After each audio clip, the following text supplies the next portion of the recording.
Good morning, everyone. Welcome into Daybreak in 10 on Color 10. We'll be on the air commercial-free for the next 10 minutes to wrap up Daybreak, including a movie winner. But first, it's time to check in with meteorologist Elisa Rafa and your forecast. Good morning. We have a gorgeous sunrise starting to pop in Springfield. 35 degrees with that sun coming up, a north and northwest wind at 9 miles per hour. Temperatures are a little bit colder at the bus stop this morning because of the north and west winds. It's 39 in Monette, 38 in Rolla, and 41 in Branson. By dismissal, still lots of sunshine, mostly sunny. Temperatures a hair below average at 57 degrees. Some cooler lower 50s up to the north and east.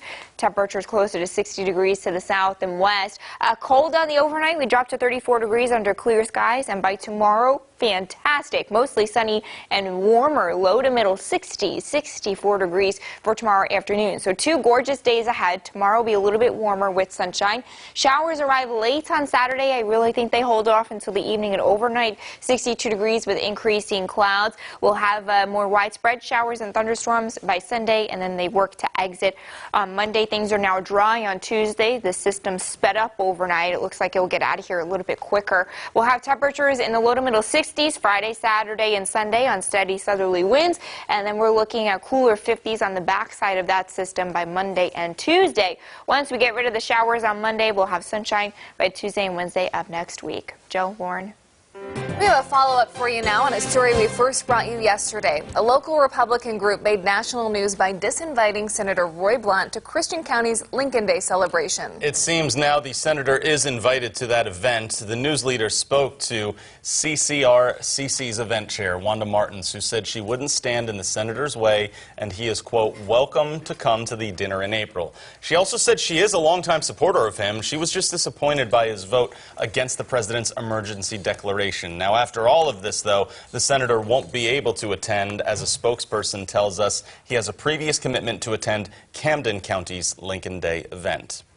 Moving on now to some more local news. The city of Springfield is hosting a public meeting at 5:30 tonight at the All Saints Anglican Church on East Galloway to get input and development plans on Lone Pine near Sequoia Park. You might remember last November, City Council put rezoning plans on hold until this August. That's after local residents voiced concerns about potential apartments and businesses being built in Galloway instead of single-family homes. We spoke with Olivia Huff, a senior city planner, who explains both developers and homeowners are invited to this meeting. City staff will be on hand from various departments, and we will be taking public input, answering questions, and we will be asking people to help prioritize their top priorities for future development in the area, and also let us know of any concerns they have currently about the area. If you can't make it, though, there is a survey on the city's website right now for residents to leave comments about Galloway development. The news leaders reporting preparations are underway for a new Hy-Vee grocery store on East Sunshine in Springfield. It's been 7 years since the company received the necessary zoning to build the store in between Glenstone and Lone Pine. This week, trees are being removed from that lot. That is about 12 acres, and city officials have complained that there's been garbage collecting there along with homeless loitering. The company wants to move forward with future site prep anyway, though, and it likely won't be here until 2020. In a story that scores a 10 on Color 10, a Marshfield teen got her 15 minutes of fame on The Ellen Show yesterday. The video of 16-year-old Emily Aldridge, who just got her wisdom teeth removed, went viral and eventually made its way to Ellen DeGeneres. Was Ellen there? Ellen who? Ellen DeGeneres, Mom. Why would Ellen DeGeneres Because for your wisdom tooth removed? Because she should be there to support me. She wasn't. And it's not fair. She's a horrible person. I will never watch her show again. Well, she probably didn't know you were having your wisdom teeth out today. No, How that did is she know? not an excuse.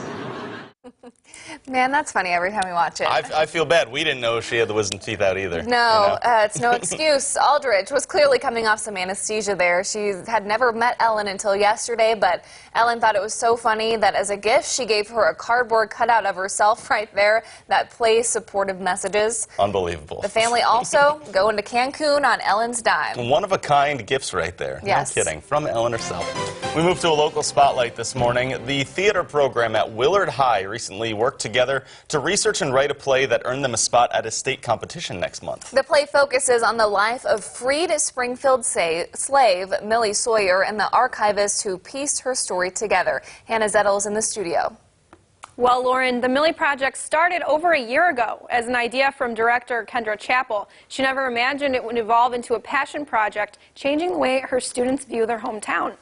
Excuse me, Willard High School theater teacher Kendra Chappell was inspired to write a play about the life of freed slave Millie Sawyers after she read the Newsleader's 2018 special report. Millie Sawyers fought for her freedom in Springfield and won, long before the Dred Scott case. Chappell and students interviewed Springfield archivist Connie Yen and Newsleader reporter Jack Bologna, who'd rediscovered Millie's story, freeing her once again. Only two accounts of Millie Sawyers ever are in My Confederate Girlhood, which is the book that we pulled from by Lulu Campbell, actually, and then the box called African American Related. So those are the only two sightings of her ever. I speak a lot about the lynchings that happened in Springfield Square, like the downtown square that everyone visits every day. All of us can speak for this. Like whenever we go, we can like feel it, and like we know that this has happened here.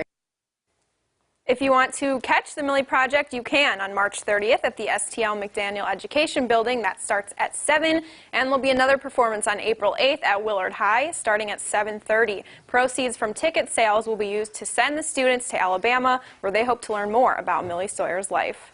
All right, Hannah, this morning, thank you. The Springfield Area Chamber of Commerce is set to hold a ribbon-cutting ceremony today at 8:45 this morning to celebrate the grand opening of the new Gordman's location in town. Now, the retailer is moving from its location on Campbell, next to the Walmart there, to Battlefield and Fremont in the building that used to be home to Toys R Us.